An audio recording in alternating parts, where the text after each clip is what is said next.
You know, this feeling of always having to fill that last spot on your schedule, of grabbing your phone anytime that you have a little second of free time to yourself, of putting another screen and another screen in front of you to distract you because you're starting to feel just so tired and so burnt out, guys.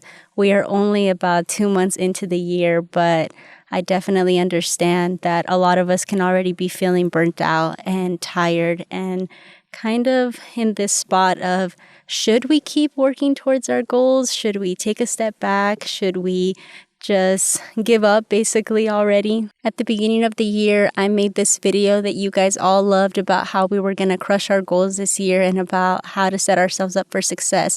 But nowhere in that video did I say that we had to run ourselves into the ground 2 months into the year. If you guys are anything like me, then you feel like you have to be productive 24/7 or else you're not conquering the day or you did nothing with your life, basically.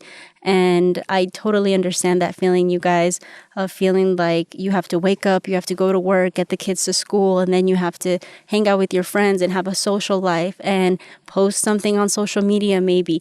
But it doesn't have to be like that, you guys. Right now in our culture, there's definitely this really big mentality that if you're not doing a million things in a day, you're going to fall behind or you're going to get nowhere. And I want to take you guys to our first point today about quality versus quantity. I'm here to give you a different perspective, guys, because trust me, I've done all that many, many times in my life, and I've left myself feeling completely burnt out and like I had nothing else to give in any area of my life. But here's the thing. What if you do all of those things, right? What if you cross everything off of your list, but at the end of the day, you feel so exhausted, you feel like you absolutely just can't give anything else.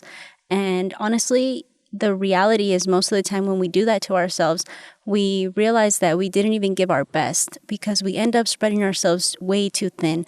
And it's really important to realize when that is happening and catch yourself before you get to the end of the line, basically. And we need to be able to prioritize ourselves and prioritize our tasks and the things that really need to be taken care of that day.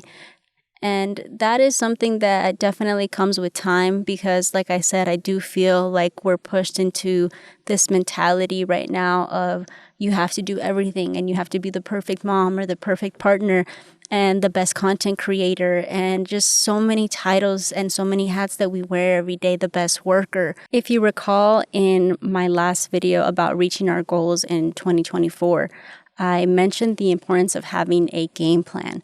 Having a game plan where we're building on habits versus working tirelessly and aimlessly towards just random things, running ourselves into the ground, having no true vision about where we wanted to go this year or the things that we wanted to accomplish. It's so important to have a sustainable game plan that you can continue to work on. And honestly, I think there's no better time than right now that we're about 2 months into the year to readjust and see if what you set up in January or in December is really going to work for you for the rest of the year. If you're actually actively still working towards the things that you said you were going to do and the things that you wanted to accomplish this year. I think it's a perfect time for us to stop and take a deep breath and reflect and just see where we're at. I also want to tell you guys that I think that it's super important to make sure that you have a solid support system when you're starting to feel burnt out or a little bit overwhelmed.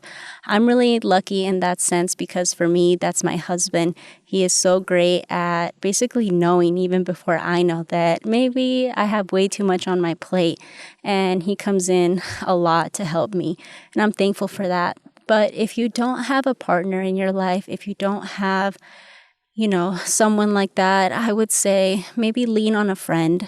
Find somebody at work, find somebody online, find a community, a Facebook group. Guys, there's so many amazing communities out there for us to join and be a part of. Because trust me, we all definitely need someone like that in our lives that pulls us back to the ground, centers us, and tells us like, hey, it's all right. You're not just a robot. You're not meant to just work, sleep, eat, repeat, and live for the weekends. All right, this is the most important part of my video and what I really want to leave you guys with. It's really hard to disconnect. I mean, look at where I'm at right now in this beautiful setting. I came to Red Rock Canyon here in Las Vegas to just get away from all of the noise. I know it's hard to disconnect from work. It's hard not to take work home. It's hard to disconnect from our phones. Maybe even if you have like a really big family and you're always with them, that can be hard as well. I get it, guys. It's hard. But I'm at the point where I'm not going to take no for an answer, in the sense that if I have to schedule my disconnect time, I am going to schedule it. Google Calendars is my best friend. I just want to throw that out there. Making the time to disconnect from everything and to reconnect with yourself, or maybe even reconnect with your partner, is so vital to avoiding that feeling of burnout. I'm not saying that it's going to fix everything and you're not going to have those seasons in life where there's just so many things going on that a lot of them are out of your control and you have to wear 5 different hats.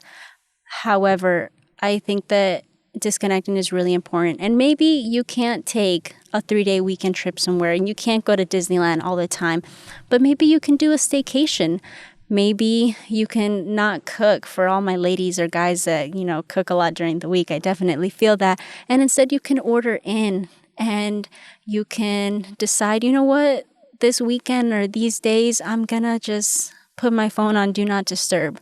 And if people absolutely need to reach you, then you can set up another way for them to reach you.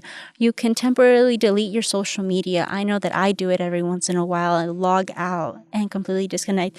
You can go on a hike. You can go take an art class. You can go get a massage. You can do so many things that it might not sound like a lot. I know we're not going on a cruise to Europe or something, but it's just gonna balance us out. It's gonna really help us recenter ourselves, rethink the things that we're doing, and just align ourselves again with our purpose. As a girl who grew up with the forest as my playground, basically as my backyard, you guys can probably guess that the number one thing that I love to do is to come back to nature and go somewhere where there is absolutely no phone reception. That is my favorite, because then I am quite literally forced to be off of my phone. I know that sounds really bad, but I love what I do. I love capturing the things that I do and sharing it with you guys. So anytime that I can be out here, that the weather permits it, this is where you guys will find me. At the end of the day, what I want you guys to know is that there's so many solutions and you have to find what works best for you.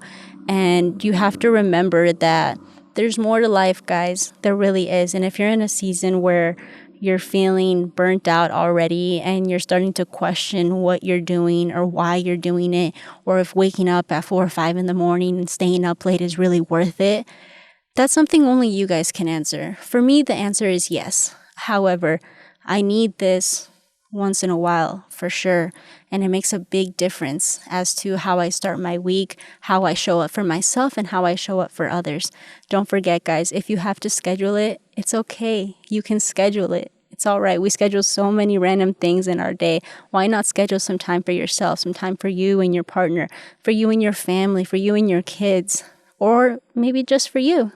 Don't forget to give yourself some grace and remember that there is a time and a place for everything. You are not falling behind.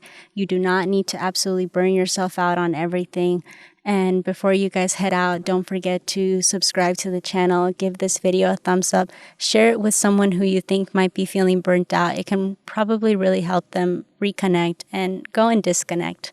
So I hope that you guys take some time this week to disconnect. And I love you guys as always. Thank you for all of your support. I will see you guys in the next one.